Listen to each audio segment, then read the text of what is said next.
L'excision, ou globalement ce qu'on appelle mutilation génitale féminine, c'est l'ablation partielle ou totale du clitoris ou des organes annexes de l'appareil génital féminin.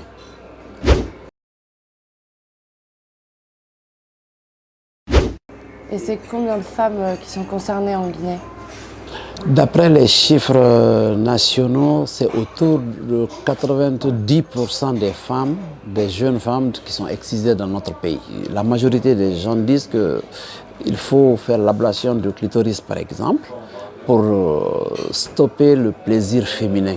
Par essence, ce sont des foyers polygames. Et vous voyez, un homme a 2 femmes, 3 femmes, 4 femmes. Donc il faut vraiment briser le cycle du plaisir féminin pour pouvoir satisfaire toutes ces épouses, sinon elles vont sortir. Donc c'est cette mentalité qui s'est amplifiée. C'est devenu un problème de société, un problème culturel. Le plus grand problème, c'est ce côté psychologique. Comment faire supporter aux femmes l'ablation de son organe. Parce que c'est une partie de son corps qui est détruite. Et aujourd'hui, la plupart ne savent pas qu'il y a un plaisir autour des rapports sexuels. Ils ne savent pas. Mais quand ils se rendent compte que ça existe, dans les discussions, dans les curiosités avec les amis, là, maintenant, ça remonte dans l'inconscient de chaque femme pour se dire « Ah, j'ai été privé de quelque chose ». C'est un instrument, une façon de dominer la jante féminine. Sinon, il n'y a aucun fondement anatomique, il n'y a aucun fondement religieux. Parce que les gens sont passés par l'islam, par la religion pour dire non, il faut faire les yeux. Alors qu'aujourd'hui, la plupart des pays musulmans ont abandonné la pratique.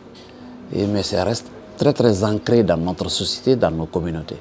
C'est des instruments traditionnels qui sont utilisés pour faire l'excision jusqu'à un certain moment.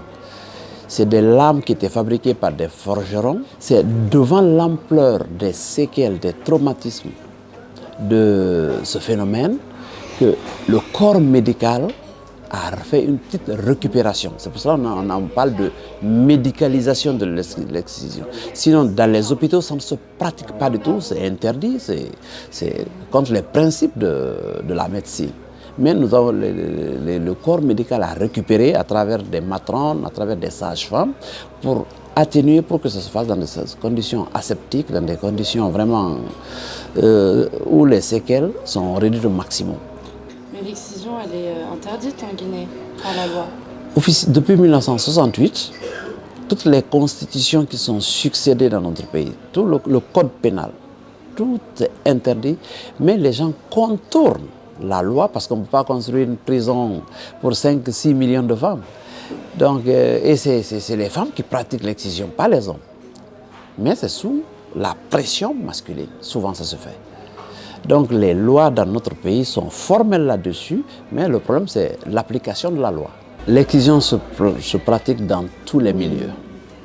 Ça se pratique dans tous les milieux intellectuels, les villages, tout le monde le pratique. Et la sensibilisation ne doit pas faire de discrimination. Beaucoup de jeunes femmes se lèvent aujourd'hui, on brandit, on part de village en village, on part dans les campagnes et partout on en parle. Et vraiment une campagne de sensibilisation qui porte fruit.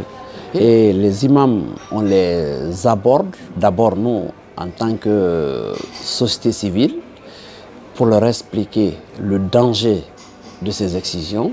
Et lors des sermons de vendredi, lors des prières collectives, là ils profitent eux aussi pour expliquer aux gens progressivement, pour abandonner, parce que la religion musulmane ne le dit nulle part, il faut exciser les femmes. C'est les hommes qui utilisent le poids de la religion pour la domination de la gente féminine. Moi, il y a quelques années, j'ai entendu parler du chirurgien congolais Mukwege. Denis Mukwege, qui avait eu le prix Nobel, je ne sais pas de quelle année, de la paix.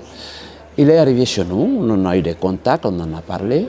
Et puis, il m'a dit, docteur, il faut y aller, hein, il faut aider, parce que les femmes chez nous, on les brime, ils sont discriminés, il faut vraiment se lever pour voir comment on peut les aider. Parce que la réparation chirurgicale aide un peu à une compensation de défauts psychologiques.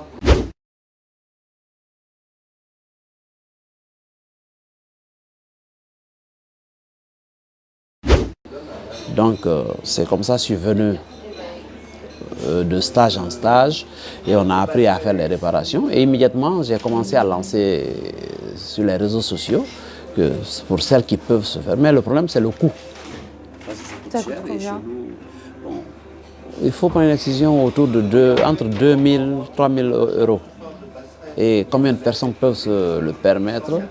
Là, c'est d'où maintenant on cherche des partenaires financiers qui peuvent supporter un certain coût pour qu'on les opère, pour faire les bilans biologiques, pour faire frais de bloc opératoire et tout ça. Là. Vous avez pu aider combien de femmes jusque-là? Bon, jusqu'à maintenant, depuis que j'ai commencé, nous sommes à une centaine de personnes. Est-ce qu'il y a des programmes gouvernementaux qui sont déployés par rapport à l'excision ou ça reste des cas plus isolés ou des ONG? Bon, beaucoup plus les ONG que le gouvernement appuie. Surtout nos gouvernements successifs quand même ont mis de l'importance dans la lutte contre les mutilations génitales en général. Et les ministères des Affaires sociales sont là. On a créé dans tout le pays des offices de protection du genre, qu'on appelle OPROGEM dans notre pays. C'est l'office de protection du genre. Et ils font leur travail quand même. Lutter contre les viols, contre les excisions, c'est des programmes vraiment qui suivent. Et beaucoup de sensibilisation parce qu'il y a des heures qui sont définies à la télévision. Souvent on invite les médecins, on invite les imams, on invite les gens de la société civile pour en parler, pour discuter dans les universités, dans les écoles et sensibiliser pour voir que dans les années qui viennent, comment on peut réduire le nombre d'excisions jusqu'à le bannir. Merci beaucoup. Merci, merci.